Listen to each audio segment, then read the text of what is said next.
Hey, hi, welcome back. I'm Brittany. This is still Hualian, and welcome to Gaywatch, where we watch gay things. Sometimes we read them, and sometimes the internet screws us over so hard that we can no longer do live streams for a little while, and I have to just pre-record these. So this is still just picking up right from where stream number seven left off after a very rocky 20 minutes. So we're picking up on hang on, because y'all told me where right. We're picking up right at the very, very top of page 308 in the beginnings of chapter 4. We had just seen some interesting art that they just expect me to move on from, and that's unfair. But we have to. So, after a while, their lips finally parted. Once separated, another stream of air bubbles spewed from Shi Lian's mouth, and Hua Chung freed a hand to toss a die. The die spun rapidly in the water. It spun out a strong, whirling current before it finally stilled. Afterward, Hua Chung and Shi Lian once again surfaced. This time, the shore was not far away, and Hua Chung finally swam over with Shi Lian in his grasp. Who knew what shore it was? There were lights and voices, seemingly close, yet also far away. Over the waters behind them, the swarm of butterflies shot into the sky with the cloud of black smoke their captive, flying toward the faint lights in the distance, and leaving the fading trail of the child's spirit's wails in their wake. Let me double check, make sure you can hear me. Just double checking. Shi Lian and Hua Chung climbed ashore and collapsed heavily on the ground to stare at each other. Now Shi Lian was finally able to take a good look at him. It had in fact only been a few days since they parted ways, but Shi Lian felt like it had been a long time since they were last in each other's company. Hua Chung looked good in different ways each time they met. Oh, honey. This time he seemed older by a couple years. If he's not experiencing time the way Shi Lian is, for some reason, I will go after MXTX personally. What do you mean? His face had always been handsome, and out of the water it was even more eye-catching. Sweetie! His locks were exceedingly black, his skin extremely pale, and on the right side of his cheek, a very thin braid with a red string was intricately woven through his hair. For the first time, Shi Lian realized that Hua Chung's hairline was a subtle widow's peak. It made his face look even more shapely and fine. The black eye patch covering his eye added a murderous aura that muted this elegance, but it balanced his good looks almost perfectly. Fellas, is it gay to describe a friend of yours using literally any of the words in that previous paragraph? I'm just asking for a friend. Hua Chung's brow was knitted, as if he was enduring a most arduous ache.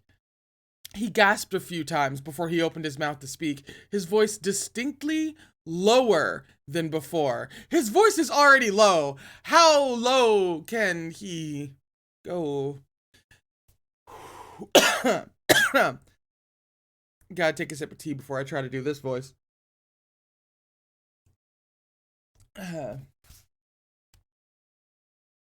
Your Highness, From the hair on his head to the clothes on his body, Shi Lian's entire person was dripping with water. His lips were swollen, his eyes vacant. He was dazed for a good moment before he managed to stammer out, The eyes were uttered innumerable times until he randomly blurted, I'm a little hungry. Hua Chung was taken aback. Shi Lian hadn't yet recovered from the shock. His mind was a jumbled mess. No, I'm a little sleepy. I would be about as coherent if what had just happened to him happened to me, so I'm not faulting. He's doing great. You're doing great, sweetie. He flipped around and landed on his hands and knees, his back facing Hua Chung. His hands fumbled across the ground like he was searching for something. Behind him, Hua Chang asked, "What are you looking for?" Subconsciously, it was because Shi Lian didn't dare look at him. "I'm looking for a thing. I'm looking for my bamboo hat," he babbled incoherently. "Where's my bamboo hat?" If anyone else were watching this scene play out, they would certainly yell, "He's done for! He's lost his marbles!" No, he's just really gay. But in reality, it was only because Shi Lian had never experienced something like this, and the shock was too great. You see, he had simply lost control a little.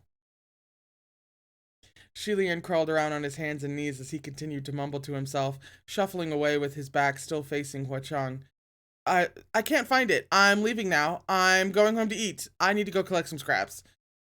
"I'm sorry," Hua Chang said.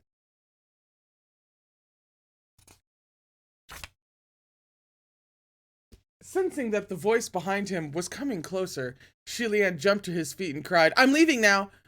That was practically a cry for help. Hua Chang hastily said, "No!" Shi Lian tried to run, but after only a few steps, his ankle twisted and he fell to the ground. He looked back to see a trail of blood behind him. The needle was now empty, deeply embedded in the bottom of his foot. It was now completely deeply embedded in the bottom of his foot. Not a fan of needles! Hua Chang seized his ankle, his voice alarmed. "What's wrong?" Shi Lian immediately tried to pull his leg out of that grip. Nothing, it doesn't hurt at all, it's fine." "Oh no, you're starting to sound like me, this is bad." Hua Chang was slightly angered by this. How can it not hurt? Then his hands moved. He was actually going to remove Shi Lian's boot. Terrified, Shi Lian scrambled away again, exclaiming as he crawled, No, there's no need." He kept crawling, kept trying to scamper off, but Hua Chang held him tightly and stopped him from doing so.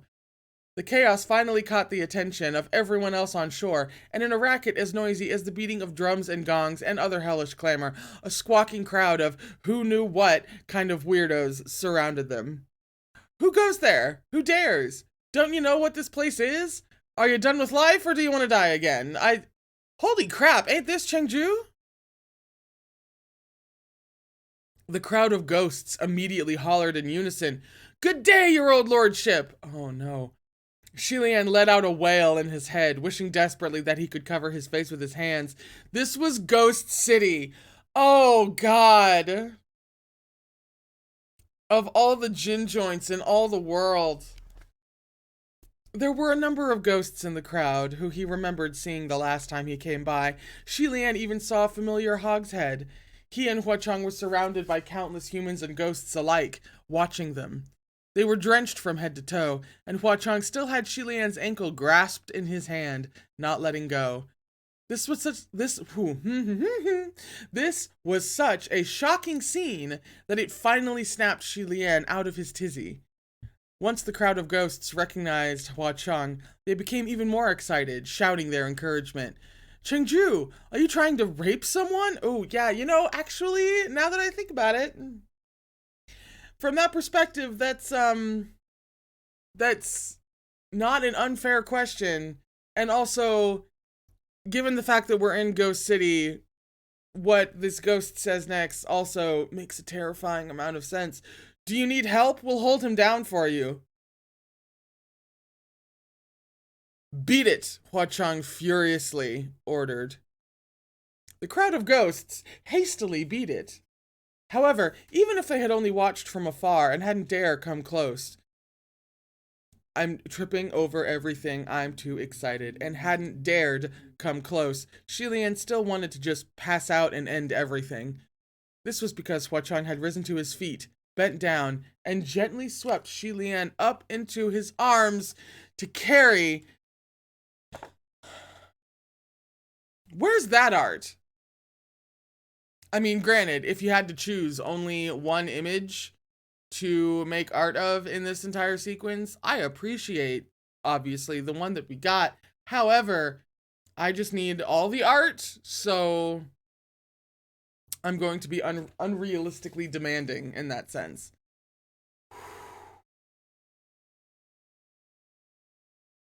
They headed in the direction of Ghost City with a heavy gait.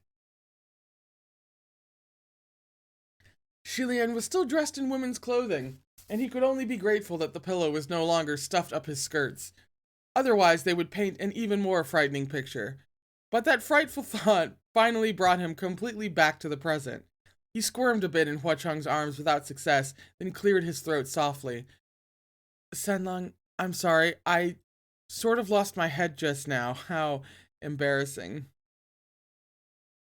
What had just happened had really been too shocking a blow for him to withstand. The word blow was harsh, but after all, that had been his first time. Yet it wasn't entirely because it was his first time. In the many centuries past, there had of course been a multitude of gorgeous female ghosts who tried to tempt him with their naked bodies, but Shilian's reaction had never been so embarrassing. So why, tonight, had he devolved into such a state? Why, whatever could that reason be? He supposed it had to be because the state preceptor had only ever taught him how to defend against the wiles of women, not men. Because of his lack of experience, he'd been swept off his feet. Fucking literally. Thinking back on his conduct, Shilian was slightly ashamed and felt that he might have overreacted. Senlong had meant well, so it was terribly rude of Shilian to respond in such a frightened manner. But Hua Chang replied, "Nothing of the sort. I was the one who crossed the line and offended Gaga. Senlong should be the one apologizing." Seeing that he hadn't taken it to heart, Shilian secretly let out a breath of relief. "I was in dire straits, and you were only trying to help. It wasn't really a big deal in the first place." "Oh, that's right." Shilian suddenly remembered his mission. "Senlong, why have you suddenly appeared? Where's that child spirit?" Hua Chang, however, replied authoritatively, "Treating your wounds comes first." Okay. During their exchange, they had arrived at a magnificent building. Shilian looked up to see, hanging upon the entrance, the establishment plaque of Paradise Manor. He was astonished. Had Paradise Manor really been rebuilt so fast after it burned down? It looked exactly the same as the old version. But Shilian's was a guilty conscience, and he was too embarrassed to ask further. Hua Chang carried him into the building in his arms and set him down upon a black jade divan. As Shilian sat there, Hua Chang knelt before him, holding Shilian's injured foot and expecting the tiny puncture on the sole, dyed by blood. The position made Shilian uneasy. He cried, "Don't!" and made a move to get down, but Hua Chang pushed him back and swiftly removed his boot and sock with a steady hand. This leg also happened to be the one with the cursed shackle. The deep black chain locked around that clean white ankle made for a powerful contrast. Hua Chang's eyes only lingered for a moment on that soft ankle before his palm pressed against Shilian's injured foot. "This might hurt a bit," Hua Chang murmured. "Don't hold it in, Gaga. Say something if it hurts." Shilian trailed off. Before he could finish, he felt Hua Chang squeeze with a bit of force. Pain crawled up his leg, and he couldn't help but shrink back. Hua Chang's strength was extremely controlled, and little discomforts of this sort were normally nothing to Shilian. But for some reason, Shilian seemed unable to hide his pain in front of Hua Chang. Maybe what Hua Chang told him beforehand had made him try extra hard to endure the pain, and his efforts backfired. Sensing Shilian shrink back, Hua Chang held his ankle tighter and reassured him with a soft voice, "Don't worry, it'll be over soon. Don't be scared." "Oh, I'm the opposite of scared." Shilian shook his head, but Hua Chang's hands became even gentler. Oh my god! Did it ever actually occur to anyone that that's literally... I mean, in a way, you could argue that, scared and horny occupy two opposite sides of the spectrum. As in, like, they're literally the opposite of scared is literally horny. Like, quite literally. Scared, get away from me. Horny, get as close as physically possible. I feel like I either just said something mind-blowing or something that everybody already knew, and I really can't fathom which. Where on earth did I leave off? I just distracted my own damn self. Maybe what Hua Chong told him beforehand had made him try extra hard to endure the pain, and his efforts backfired. Sensing Shi Lian shrink back, Hua Chong held his ankle tighter and reassured him with a soft voice. Oh yeah, don't worry, no, don't be scared, and that's what I... Shi Lian shook his head, but Hua Chong's hands became even gentler. He operated speedily, and when he raised his hand again, the tiny needle had been extracted. All right, it's done. Shi Lian focused on the tip of that needle. It shone with a vicious glint. Hua Chong closed his fingers and crushed it easily into nothing but a small puff of black vapor that dissipated into the air. Seeing this, Shi Lian put aside his discomfort and commented soberly, "What intense resentment! A typical fetus spirit wouldn't have powers that strong." Hua Chong stood. "You're right. So this fetus spirit must not derive from a normal miscarriage." "I don't know." A masked man entered just then with his head down. He presented a clay pot with both hands and handed it to Hua Chong. Shi Lian checked to see if that man's wrist still carried a cursed shackle, but this time the man's sleeves were tied down fully and completely. Hua Chong took the pot with one hand and glanced at it, then turned to pass it to Shi Lian where he sat on the black jade divan. Before Shi Lian even reached for it, the muffled cries of a child could be heard from within. It seemed something was madly knocking about inside the clay pot, making it shake and rattle from side to side. Shi Lian became even more cautious.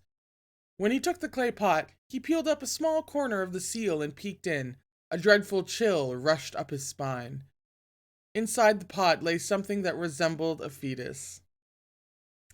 Although the arms and legs were grown, they were weak and powerless, and the head remained obscured in shadows. All in all, it was no more than a malformed lump of organs. This was its true form. Shi Lian immediately resealed the pot and said, "I see." He had once heard of individuals who searched for pregnant women who had not yet come to term. These people cruelly cut open the women's wombs to transform the unborn children into little ghosts to cast spells on their behalf. Oh my God! The ghosts could be incited to do harm, ordered to protect the caster or a dwelling, or kept for general luck. This fetus spirit was no doubt the product of such sinister magic.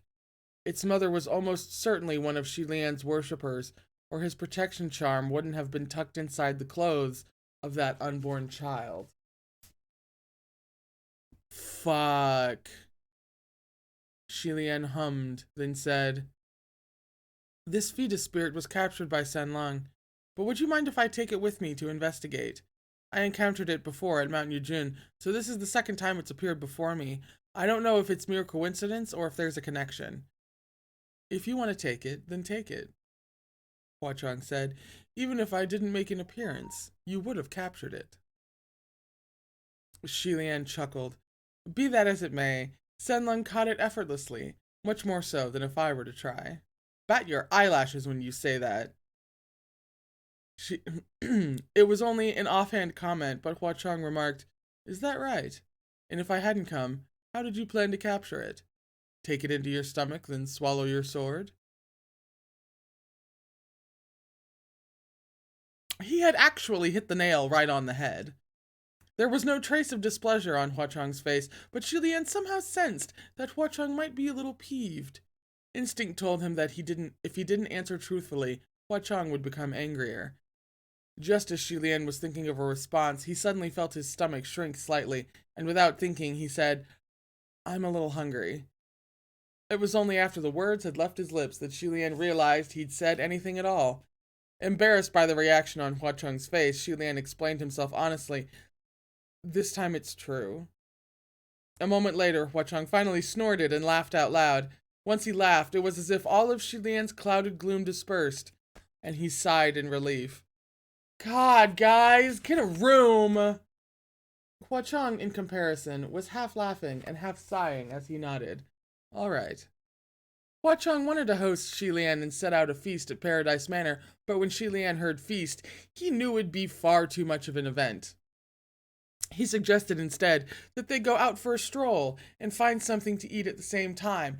No, no, no, babe. Let's not eat in tonight, really. Let's go out to eat. Yeah. Mm-hmm. Date night at Paradise Manor. Yeah. That's exactly what's happening. Okay. Hua Chang agreed. It was quite warm within Paradise Manor, and while they had entered dripping wet, they were both dry soon after.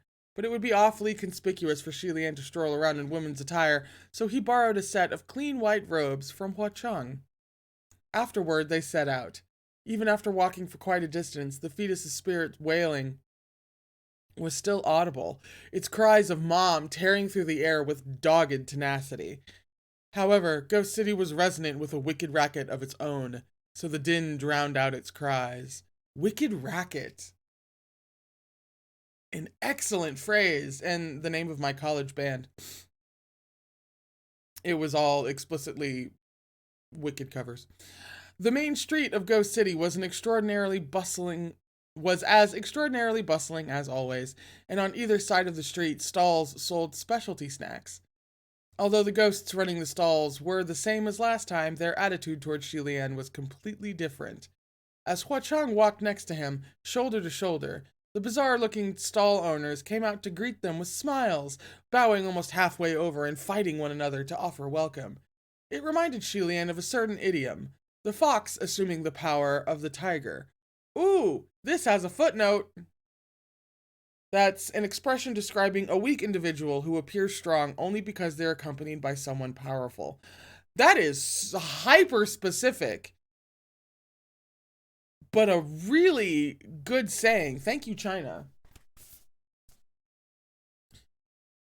Hello. Even as the citizens paid their respects to Hua Chang, hundreds and thousands of eyes fixated on Shilian, their burning gazes full of judgment and conjecture.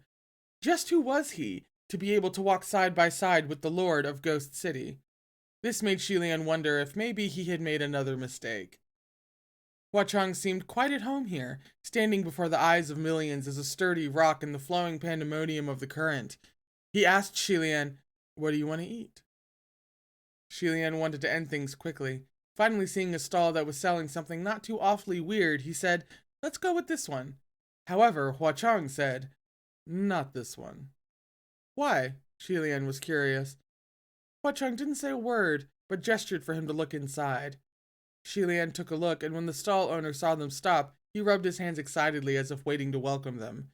He vigorously wiped down the tables, chairs, and benches, but the tool he used to clean the furniture was his tongue. Okay. The bowls and... Oh... The bowls and cutlery dripped with shimmering beads of water after having been licked by that long, wide tongue, and they reflected a shine that made them look brand new. Shilian decided to abandon the stall and hurried away. After a few steps, he spied another stall, a shop selling chicken soup. It appeared neatly put together, and the sign on the door said, "Home-raised chicken, slow-cooked broth, made fresh, guaranteed clean." Shilian stopped. "Oh, chicken soup, how about a bowl?" Hua Chang, however, said again, "Not this one either." Shilian got it. Is the problem with the dishware or the chicken? Hua Chang brought him into the shop, peeled aside a set of curtains, and gestured for Shilian to look. Curious, Shilian poked his head in and was immediately rendered speechless. An enormous pot sat inside the kitchen with a roaring fire beneath it, steam rolling forth. Inside the pot was a large man with a bright red coxcomb on his head, and he was happily taking a simmering bath in the boiling water. Next to the pot were many buckets. They contained salt, pepper, herbs, and other such seasonings. From the storefront, a customer yelled, "Boss, add more salt to the soup, it's too plain." As the man bathed, he grabbed a large handful of seasoning and smeared it on himself, rubbing it hard into his body with a towel to increase the flavor. Then he let out a long, warbling, cock-a-doodle-doo, like you do. Like, this is normal. Uh-huh. Maybe they should have stayed at Paradise Manor. Shilian dropped the curtain and silently walked out. After making a great round of the stalls, they finally found a shop. Its branded specialty was authentic delicacies of the mortal realm. though Shilian remained doubtful of just how authentic the cuisine could be. For example, as far as he knew, mortal chefs wouldn't use the flesh of large, hard-to-hunt Yao beasts to make barbecue skewers. Nonetheless, this shop was the most normal compared to its brethren. The moment Shilian and Huachong sat down, the mob of ghosts who had been following them immediately crowded around, eagerly soliciting the opportunity to offer more dishes to their meal. That hog butcher carried a pale and nicely meaty human leg, and he slapped it soundly as he cried with his rough voice, "Chengju, do you want fresh thighs? This just came in." The crowd yelled at him, "Get out of here! Do you think Chengju's friend would eat that shit? You taking him for the green ghost? Maybe your own thighs would be more edible. It fucking reeks of blood. You're disgusting." That hog actually raised one of his pig legs and shouted, "If it suits the palate of Chengju and Chengju's friends, my old leg is nothing. I'll butcher it. Let me tell you, meat of my old flesh is definitely bursting with flavor." Shilian grinned in spite of himself and ate his congee with his head down. Huachong pointedly ignored them, so the crowd of ghosts instead fervently tried to push their goods onto Shilian. "Local street food specialty, brain juice, specially picked Yao brains, aged with over 50 years of cultivation. Smell this delicious fragrance, my good sir. This duck blood pudding is really good. Oh, quack. Take a look. Quack, it's freshly cut from my own flat. Yeah, won't you give it a try? Uh-huh. Authentic fresh graveyard fruit. If it ain't grown on dead bodies, we won't pick it. It's true. Not a word of falsehood. How very Hannibal of you." I'm thrown violently back to mushrooms. Mountains and mountains of food were offered, so much that Shilian had trouble seeing it all, and he thanked them endlessly. He didn't want to snub this wave of ardent affection, but at the same time, so many of those exotic street foods were truly difficult to accept. In the midst of the chaos, he saw Huachong sitting there, his hand propping up his cheek, watching him with a broad grin. This is such, like, a fucking sick version of rom-com date night. Of, like, you know, one of them takes the other into, like, their homestead, whatever, like, they're really used to, their neighborhood, their place that their best friend runs or whatever, and it puts the other person in a fish out of water situation. But then the host, that person, is just like watching with heart eyes, just so delighted at like their flustered little love interest. That's exactly what this is, only like the Hannibal version. And I'm way down. I'm way down for this. This is disgusting and fantastic. Yes. Whew. Shilian looked around, cleared his throat, and pleaded in a small voice, "Sanlong?" Only then did Huachong speak. "There's no need to mind them, Gaga. They're overly excited because there's a guest." "Chengju, don't say that," a ghost immediately pleaded. "It ain't like we get excited over just anyone. If Chengju is our granddaddy, then Chengju's Gaga is our great uncle." There's a footnote. Addressing another by a title older than one's own generation is meant as a form of respect, since one is lowering one's own status. Okay. Oh my god, there's chibi art of this? There's chibi art of this delightfully fucked up situation. Hang on, we'll get there. Yeah, of course we gotta get excited when great uncle comes around. Shilian didn't know whether to laugh or cry. Take a shot. We haven't seen that in a while. What the heck were they even saying? Stop that nonsense, Huachong barked. Shut up. The crowd of ghosts hurriedly acquiesced. Yes, sir. Chengju is absolutely correct. We're shutting up. He's not our great uncle. A few female ghosts who had been giggling on the side clearly couldn't hold it in anymore, and unexpectedly they called out to Shilian, "Hey, you, weren't you that Taoist Gaga who told Lan Cheng you couldn't get it up?" Shilian almost spat out his mouthful of kanji on the spot. It was as if that crowd had uncovered a major secret and they exploded. "Holy shit, you're right! It's him, it's him, it's him! Lan Cheng was going around telling everyone!" The smarter ghosts hastily smothered the mouths of those who were chattering, but Huachong had no doubt heard. Shi Lian peeked up and saw Hua Chang cock an eyebrow and watch him with an unreadable eye, as if trying to make sense of what Get It Up had to do with Shi Lian. That was the original excuse Shi Lian had used when that female ghost clung to him, even though the crowd had mocked him at the time. He faced it like it was nothing. Yet now that the claim had been thrust in front of Hua Chang, no pun intended I'm sure, Shi Lian suddenly couldn't endure it.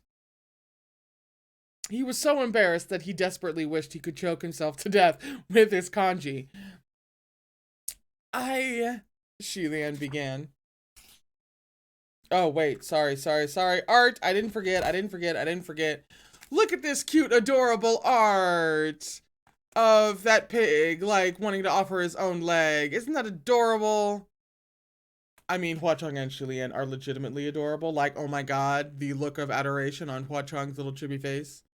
Stop. Hua Chang seemed to be waiting patiently for him to continue, but how could something like this possibly be explained? Was he really going to argue with a straight face that he was not, in fact, impotent? Shi Lian finished pathetically, I'm full. That wasn't a lie. He really was full, so he stood up immediately and hurried out of the stall. The ghosts howled ceaselessly after him as they carried their mountains of delicacies and exotic dishes. Goodness, my lord, you're not going to eat any more? Hua Chang ran after him too, but spared a moment to look back. He once again commanded them, beat it! Yet again, the crowd of ghosts hastily beat it. Shi Lian had taken off in a random direction, but seeing that the ghosts hadn't followed him, he slowed his pace to wait for Hua Chang. It wasn't long before Hua Chang came strolling up with his hands clasped behind him. I didn't know Gaga suffers from such an unspeakable affliction, he asked, deadpan. Shi Lian immediately cried, I don't! Then he lamented woefully. Sanlong, Hua Chang nodded. Very well. Sanlong understands. I won't speak another word on the subject. He put on the face of an extremely good and obedient individual, but he was very obviously faking it. You're so insincere, Shi Lian said. Hua Chang laughed. I promise you will not find another person more sincere than me in this world. At that familiar response, Shi Lian laughed too. A moment later, he asked in all seriousness, Sanlong, do you know where Thousand Lights Temple is? Ah! So that's the end of chapter 44. An experience, to put it fucking mildly. We're on, where are we? We're on page 322 out of 415. We have less than 100 left. So even though we had some delays in, today's whole reading experience, I think we are actually, we're not going to fall too far behind. I've still got like 40 minutes left to read. This could be okay. I need to get, if it ends at page 415, then I need to get to page, oh shit, math.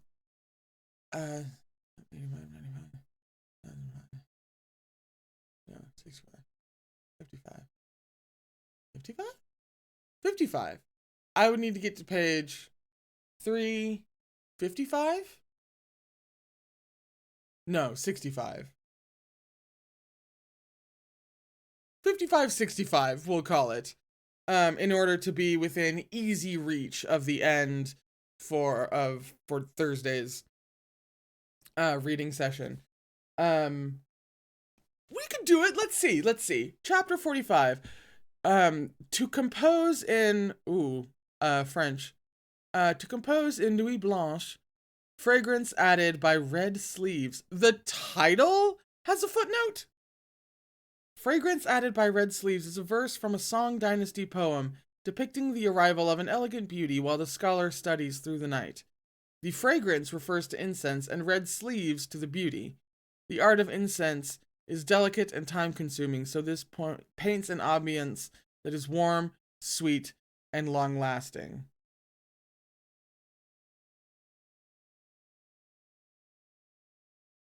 Okay. Wow. Never mind the fact that we all know who wears red sleeves in this relationship. This was a question to which Shi Lian already vaguely knew the answer, but Hua Chang's reaction was not what he expected. After a brief silence, Hua Chang blurted out, "I'm sorry." Shi Lian was puzzled. What? His first assumption was that if Thousand Lights Temple wasn't some kind of joke, the individual most directly tied to the incident could only be Hua Chang. But no matter how off the mark he might have been with this guess, there was no reason for Hua Chang to apologize. Hua Chang didn't respond, just gestured Shi Lian to keep walking with him, so Shi Lian followed his lead. They walked for a while, and after making a turn, the sight before him opened to a broad horizon. Before Shi Lian's eyes rose a temple that glowed with quiet transcendence. In an instant, his breath hitched. All around them, the colors of the ghost realm crisscrossed, smoky grays and vivid scarlets. Surrounded by such a backdrop stood that temple, majestic and splendid, its thousands of lights resplendent, as though this were paradise itself. A temple founded on such radiance and brilliance was out of place, sitting within the rowdy, chaotic pandemonium of Ghost City, but it inspired awe all the same. The second that one laid eyes upon it, it left a deep, enduring impression. It took a long time before Shi Lian found his voice. This is... The pair stood before the temple, gazing at the structure with admiration. Hua Chang raised his head slightly and explained. It was the Mid-Autumn Festival a few days ago, and I figured Gaga would probably join that rabble in their frivolous games. So I set this place up to provide Gaga with some amusement while attending the banquet, to make things interesting and relieve your boredom. Hua Chang's approach to relieving boredom was much too sensational. For the sake of Shi Lian's amusement, he had built a temple and raised 3,000 blessings lanterns of everlasting light. Hua Chang lowered his head, fixing his cuffs as he continued. I didn't want you to know, because I arranged all this without permission. Pray Gaga isn't offended that I built Gaga's temple in such an unruly place. Shi Lian immediately shook his head. It seemed Hua Chang hadn't wanted to tell Shi Lian of it because he thought he was causing Shi Lian trouble. He really didn't know what to say. At this point, giving thanks again would fall flat.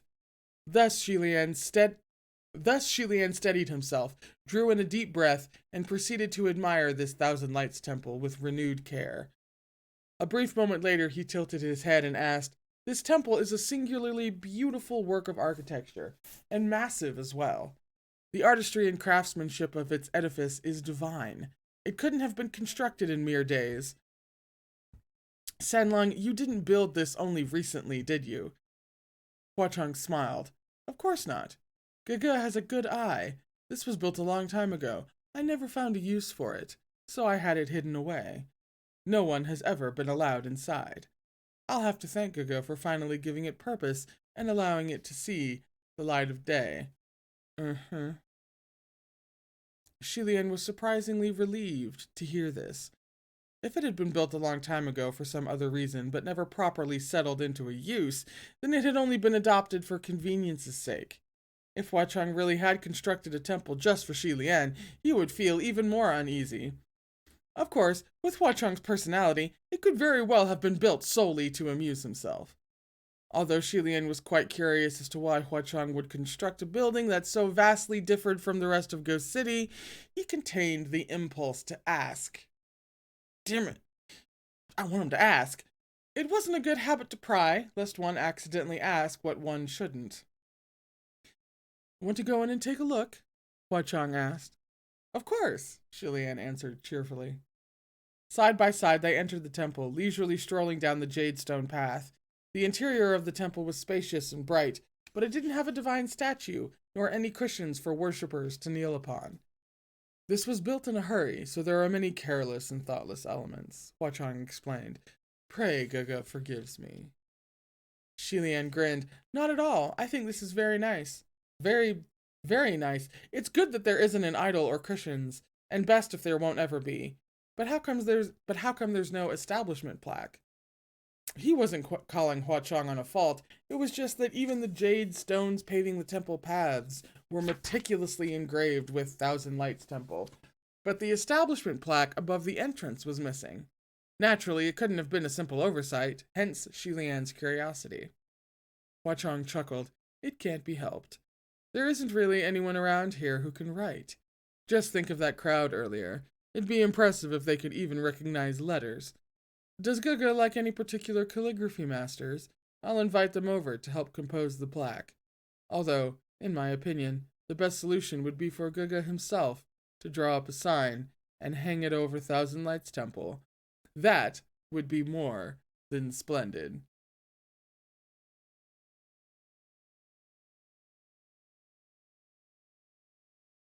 There's glow ups, and there's Hua Chang's original Temple for Shilian, and this one.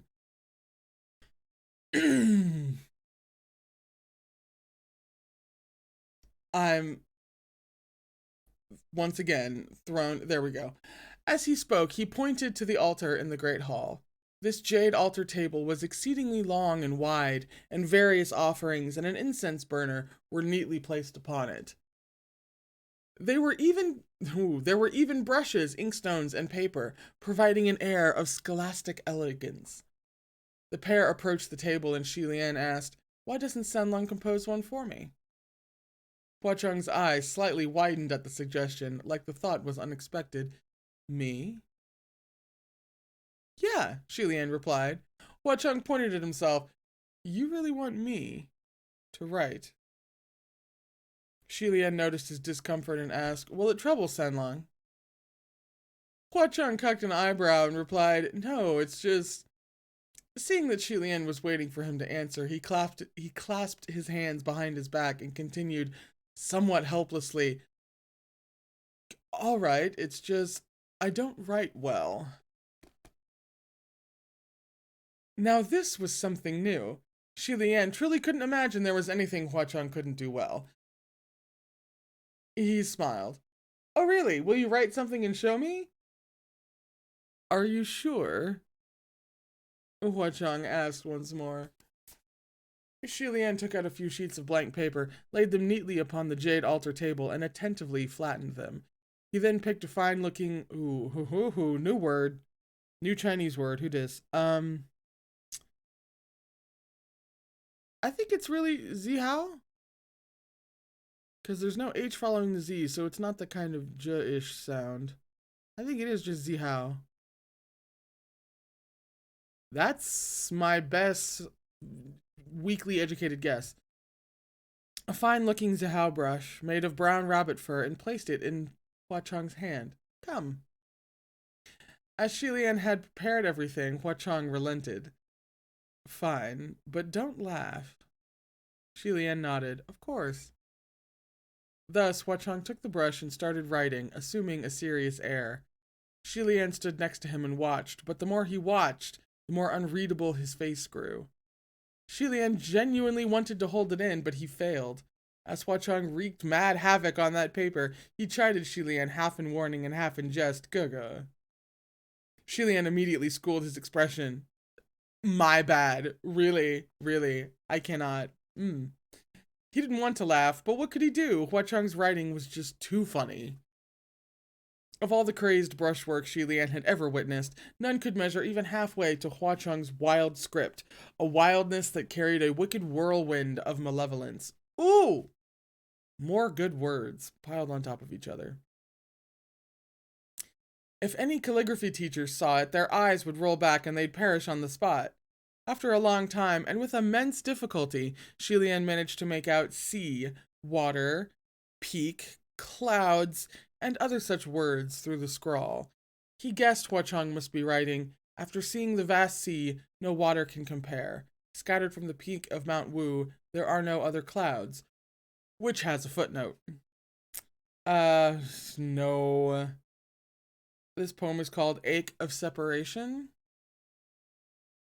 And the full version is, After seeing the vast sea, no water can compare. Scattered from the peak of Mount Wu, there are no other clouds. Many times I've passed through the flowers, yet I spare them no glance, for half my fate is in cultivation, and the other half in you.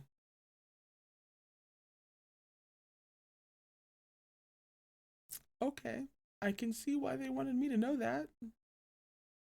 Written by the Tang poet Yuan Zhen, this poem expresses his eternal love and devotion to his dead wife.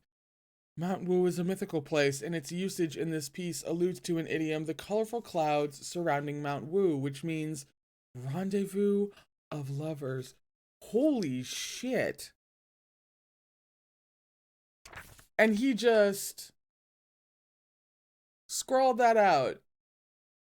Or at least half of it. What is happening? Hua Chong was master of the ghost realm and feared by all of heaven and hell. To think he was finally showing such a vulnerable side of himself because of something like writing. The thought alone was going to make Shi Lian's gut burst from holding in his laughter. Hua Chong completed the piece with a wave of his hand, and Shi Lian forcibly feigned calm as he picked up the end product using both of his own. Good! It's got such personality, an essence all its own. It's got style. Hua Chong put down the brush, looking like he had the posture wholly perfected, and smiled with his eye in a crescent. Madness, you mean? Shi Lian pretended not to hear, and began to offer commentary with a straight face. In fact, writing well is not difficult.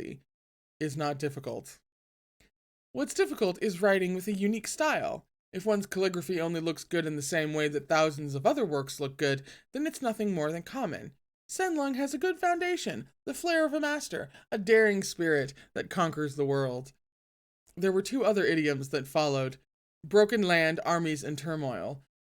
It couldn't be helped, fabricating praise was hard work. Hua Chong stood there, and the more he listened, the higher his brows raised.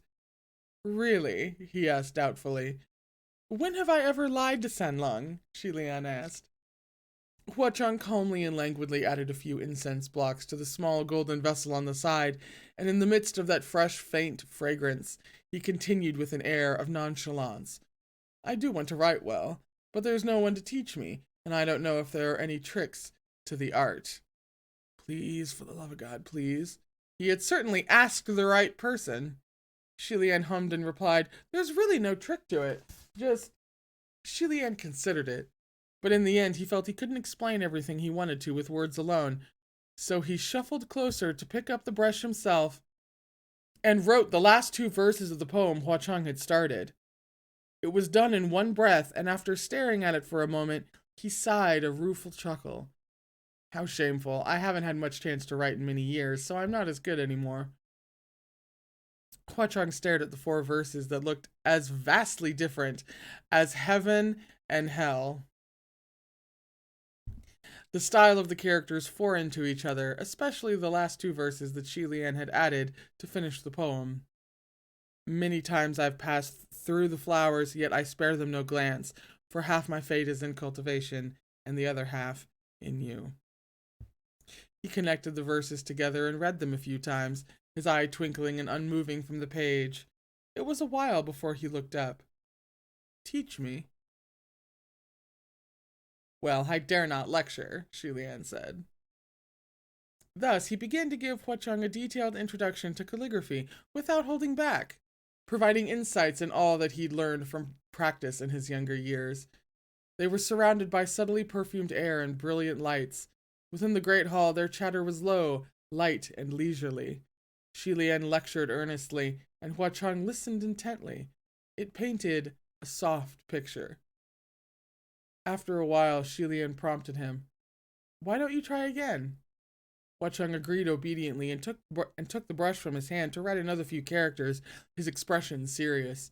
Shi Lian crossed his arms as he watched, tilting his head. Interesting, but he still felt there was something off about the way Hua Chong put his brush to paper. Please, oh please, oh please. He observed with a frown and suddenly realized where exactly it was going wrong. Hua Chong wasn't holding the brush correctly to begin with. If even the way he held the brush was all over the place, of course it would come out strange. Shi Lian didn't know whether to laugh or cry, and stood closer, reaching out to correct him without thinking, You're holding it wrong. It's like this.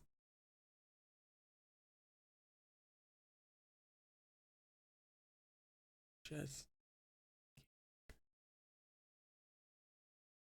Only after he reached out did he suddenly realize his actions might be inappropriate.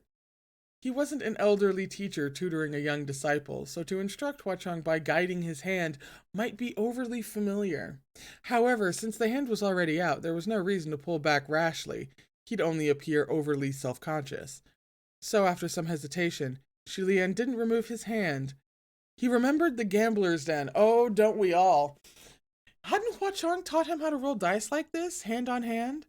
Although Shilian felt he had learned absolutely nothing then, and even had a sneaking suspicion he'd been somehow deceived, here and now he was sincere in his desire to teach Huacheng.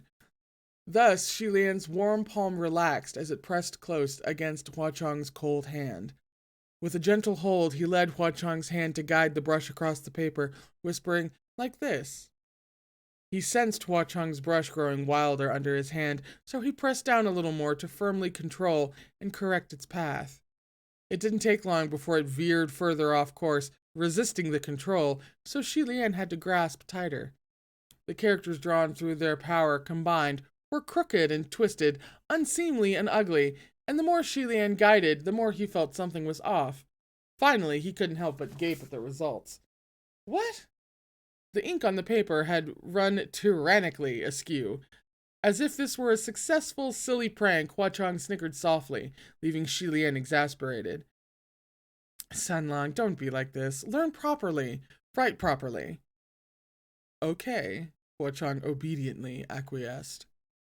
It was blatantly obvious that he was only pretending to be serious. Shilian shook his head, feeling ridiculous. Huacheng's hand might have been cold, but for some reason, it felt like a lump of hot coal in his grasp. Shilian didn't dare hold him any tighter. His eyes wandered to the edge of the altar, and he stopped. At the corner of the jade altar table sat a tiny, lonesome flower. Oh my god, that's the end of the chapter. Are we about to connect dots? I think we're about to connect dots. Or at least Shilian's about to finally connect dots. Okay.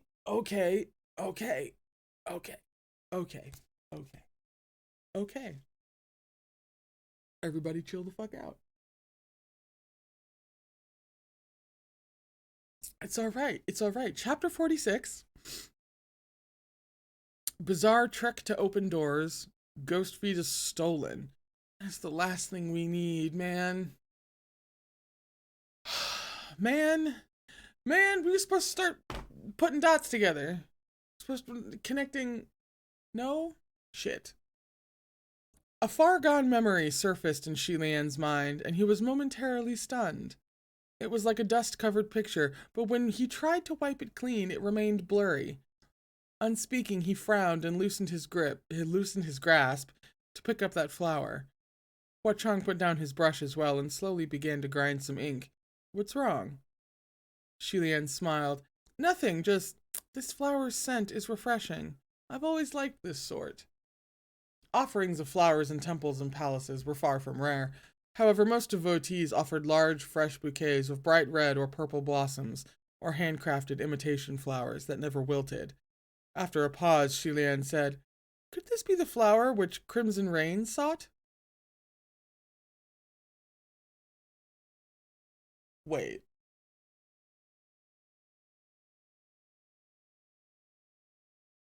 No. No. No.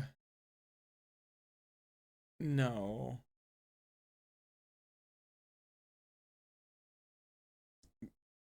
I'm no. No. No. No. No. No. No. No. No. No. No. No. No. We're continuing. We're going on. That can't be. No. No. Huacheng smiled. Gaga has such godly premonitions. As they laughed, the pair finally completed a set of compositions together. The subject was still those 4 lines of verse. Huacheng picked it up to admire, looking most pleased. Excellent. Frame it. Hearing him say excellent, Shilian made a confused noise. When he heard frame it, he made the same confused noise again. You're not thinking of hanging it on the wall, are you?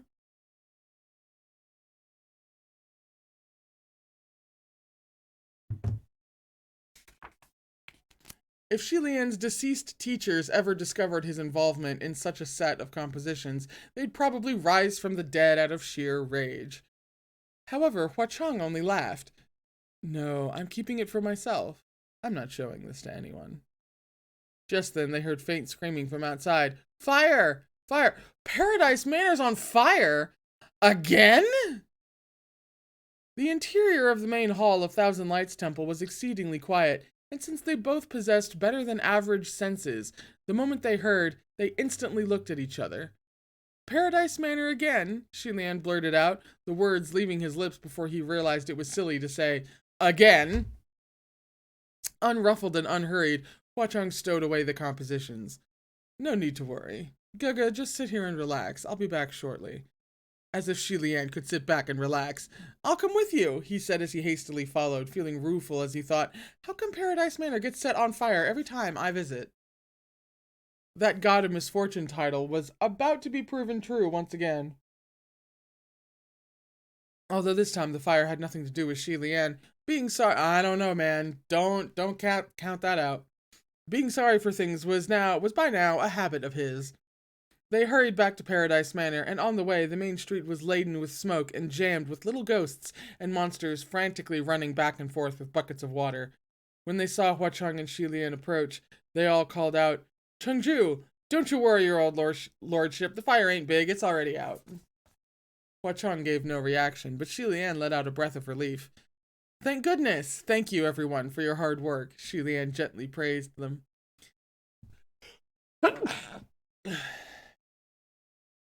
The little ghosts hadn't expected any kind of gratitude at all, not to mention that the thanks for your hard work came from Chengju's friend. They became quite excited indeed. Oh, not hard, it's nothing major. It's our duty. Only then did Shilian realize that his show of gratitude was rather inappropriate, as he wasn't the master of this establishment. Yet. However, since Huachang didn't say anything, it probably wasn't too horrible that Shilian took initiative to do so. He briefly reprimanded himself mentally, then stopped worrying about it. Shilian and Huachang entered Paradise Manor to inspect the spot where the fire had started. Sure enough, it was only a small area, confined to a corner of an insignificant house in the larger complex. No wonder the flames had been extinguished so quickly. However, once this was confirmed, Shilian became alarmed. He turned to Huachang. The arsonist wasn't playing some harebrained prank, and this didn't come from a random desire to torch something. It looks more like a ploy to divert everyone's attention, and this is how it gets stolen. But if that was the case, what was the purpose of the distraction? Shilian came to a startling realization.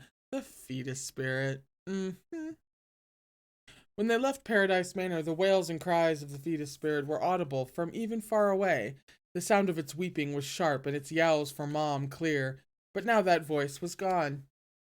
The pair rushed to a side chamber outside the main hall of Paradise Manor to check. When they first left, Huachang had casually placed the clay pot containing the fetus spirit on a table. The pot still sat there, but when Shilian picked it up, he immediately sensed the difference in weight. It was too light. When he opened it, sure enough, there was nothing inside. Something locked within the clay pot could not possibly have broken the seal over the opening. Shilian immediately determined someone let the fetus spirit loose. Huachang, however, didn't look the least bit fussed. It was indeed stolen. The butterflies badly wounded the thing. It couldn't get far on its own. Then that's easily taken care of, Shilian said. Senlong, does your Paradise Manor have guards patrolling the premises? Ask if they saw anyone suspicious. No guards, said Huachang. Shilian blinked. None? There've never been any, Huachang replied. No wonder Shilian had seen no guards when he snuck around Paradise Manor last time. He thought he didn't see them because they were well hidden, but he hadn't realized there weren't any at all. Slightly stunned, he asked, You're that lax regarding Paradise Manor? Giga, have you ever paid attention to the doors? Huachang asked. Shilian thought about it. No, I haven't. Could it be there's something extraordinary about them? Correct. Huachang pointed at the set of doors in the side chamber. To the side chamber. If one is not the master of this establishment, and one were to seal even a single item that didn't belong to them, they would be trapped inside the room and unable to open its doors. Shilian remembered that the last time he'd come to Paradise Manor, he had always opened doors with dice, and when he finally left, it had been through the whirlwind created by the Windmaster, raising the roof and thus avoiding any doors. Those were all images of violence, and the more Shilian recalled, the more he thought he should stop thinking, feeling slightly ashamed. After a brief pause, he asked, "Then say that Sunlung were to steal a spiritual weapon from me and keep it within Paradise Manor. Since I was the original owner of the weapon, could I not take it away?" Hua Chong arched his brows. "Of course not. Once it's in my hands, it's mine." "But don't wrong me so, Gaga. I would never steal any of your spiritual weapons." Shilian cleared his throat. "Of course, I knew that. That's why I said if. Besides, I don't really have any spiritual weapons worth stealing anyway." Hua Chong's jokes ended there. He smiled, then continued, "So it's impossible to steal something from me without my notice, which is why there is, of course, no need for guards." Shilian's first instinct was that whoever had stolen the fetus spirit hadn't left through the doors and had employed a different method. But looking around, the side chamber's roof was undamaged. The floors looked pristine and the walls were in fine shape too. There was no trace of a break-in. He couldn't help but come up with a more skin-crawling thought. What if the one who stole the fetus spirit hasn't left and is still within this side chamber? Oh, the call is coming from inside the house!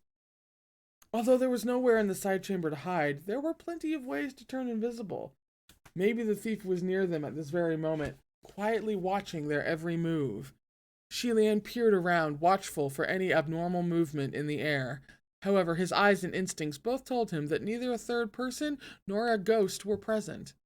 Perhaps he would have to pursue a different line of thought. Just then, Hua Chong chuckled. "There's no need for Gaga to be concerned.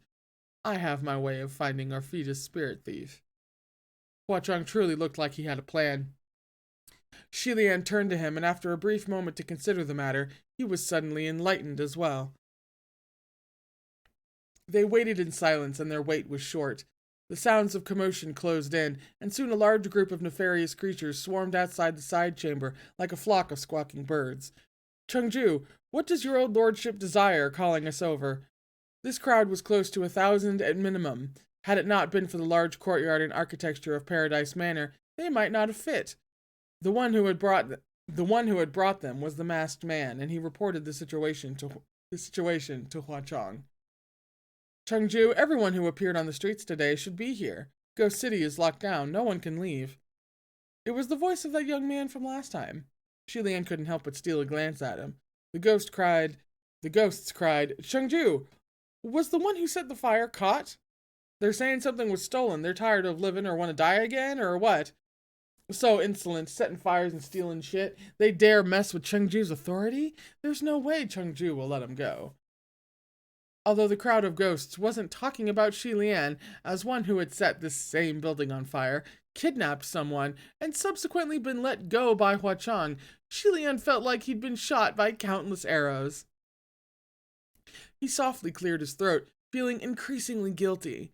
He stole a glance at Hua Chong, but coincidentally met his eye, as Hua Chong also glanced over with an unreadable look. Shilian immediately averted his gaze. He heard Hua Chong say flatly, "The one who stole the fetus spirit can come forward now. Don't waste my time." The crowd was shaken. "Among us? I thought it was an outsider. Who the hell is it? Just come forward already." Some time passed. The uproar died down, but still no one stepped forward. "Very good. As brave as expected," Hua Chong said dryly. "Men on the left, women on the right. Divide into rows." Although the ghosts were puzzled, they didn't dare disobey Hua Chong's command, and immediately did as they were told, swiftly forming two large groups. The male ghosts squished on the left, their voices gruff and crude. The female ghosts were on the right, everyone seductively alluring. Hua Chong and Shilian shared a look, then went directly to the right side to inspect the line of female ghosts, their eyes sweeping past 10 women at a time. As he traveled down the line, Shilian saw a particular female ghost and paused in his tracks. She wore a long dress and had caked her face with so many layers of terrifyingly pale white powder that her real features were practically indiscernible. But that heavily painted face was still somewhat familiar. "Miss Lan Chung?" Shilian addressed her. The female ghost was taken aback, as if she were the one who had just seen a ghost. Sure enough, it was Lan Cheng, the lady ghost who had clung to him on the streets of Ghost City, fought with the hog butcher, cackled at his declaration that he can't get erect, and consequently spread the rumor. After shaking off her sock, Lan Cheng put her hands on her hips and raised her chin. What? You're the one who said you can't get it up. I didn't wrong you. You're gonna seek revenge and tell on me to Chengju? Although the other female ghosts were all a little nervous, they still giggled softly at her comments. Hua Chong walked over, and though his expression was unreadable, Lan Cheng clearly still feared him somewhat. Her imperious attitude visibly deflated as he approached. The miss can talk however she wants about a joke like that. It's fine. Oh, it's fine, Shilian gently assured her. However, that fetus spirit has harmed many. It reeks of blood. It shouldn't be left on the loose, so please return it.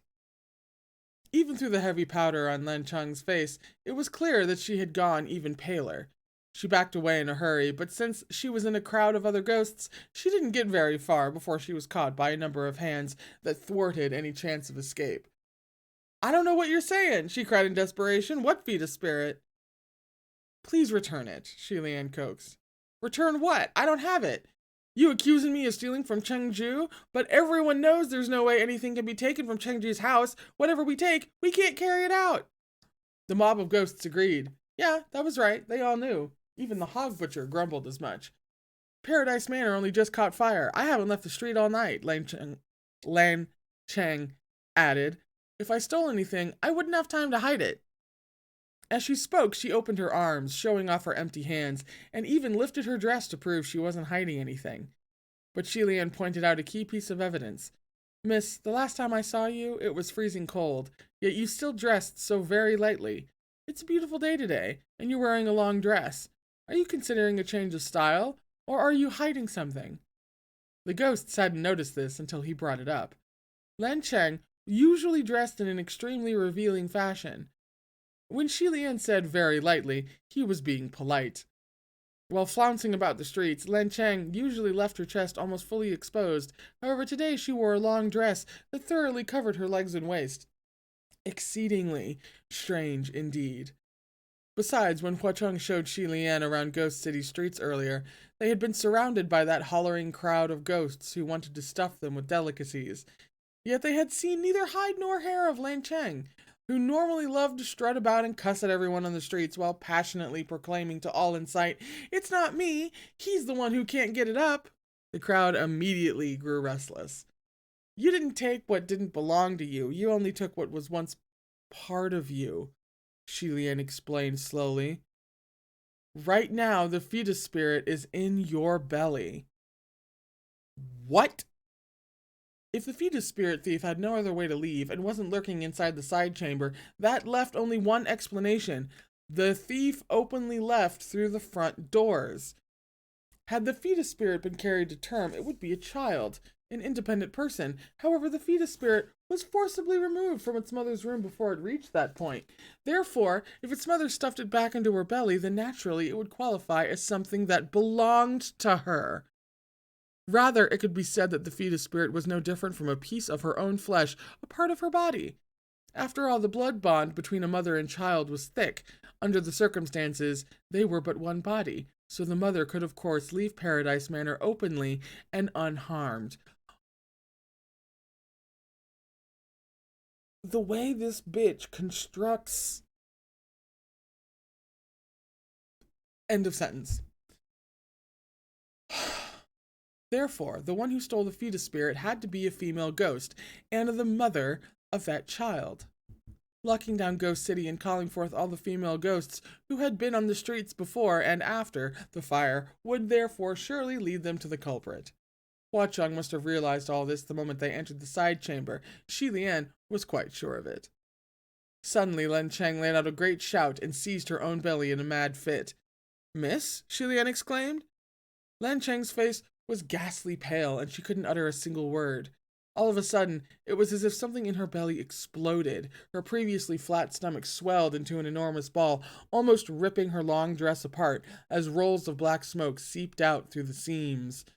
The other female ghosts released their hold on her and slunk back while Lang Chung kept a death grip on her belly. She yelled in panic, "Stop this tantrum!" The fetus spirit in her womb was kicking up a storm. "Gaga, stand back," Hua Chong calmly said. "It's fine," Shilian exclaimed. Len Chung fell heavily on her knees, her face twisted with agony. "Listen to me. Be good. Won't you be good? Stop this tantrum." "Miss Lan Chang, let it out first," Shilian urged her. Lan Cheng shook her head wildly. "No, no, no, no. I will keep him in my womb and raise him well for sure. He won't go out and harm anyone anymore. Chengju, please, I beg you, don't take my son away. I've searched for him for centuries. Don't take my son. Don't hand him to those scoundrels in the heavens." As Shilian suspected, it seemed the ghosts in Ghost City were perfectly aware that he was from the heavenly realm. Lan Cheng had let out a scream. Lan Cheng let out a shrill scream and rolled on the ground, hugging her belly as if it were no longer part of her body and was instead its own live creature, shrinking at times, swelling at others, and twisting up, down, left, right. The black smoke grew thicker. The fetus spirit must have regained some strength after recovering in its mother's womb and was ready to start trouble again. The crowd of female ghosts rallied again to hold Lang Chung down, yet they were powerless to do so. At the sight of this predicament, the male ghosts on the left yelled, "We got this!" and rushed forward to restrain her. It was complete chaos. Oh, damn, do I have time to get to a... No, am I going to have to, like, cut it right in the middle of I am? Crap.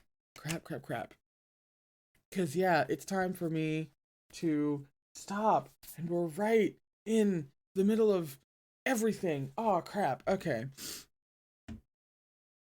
So, I'm stopping on page 343, in the middle, and literally just in the middle of everything, apparently. And, that's where we have to stop. We're on 343, and we have, okay, so we've got a bit of an uphill battle for Thursday, but we should be able to do it, and if I have to run over a little bit, that'll be okay, because it's the last session for the volume, so stuff like that usually happens. Although sometimes we do finish early. So that is it for today, right in the middle of everything. I know. And yet the previous cliffhanger was worse for obvious reasons. But I will see you guys on Thursday. I once again am so sorry for internet issues, but they will be resolved by the end of the month. Thank freaking God. I'll see you guys on Thursday. And in the meantime, please remember to take care of yourself.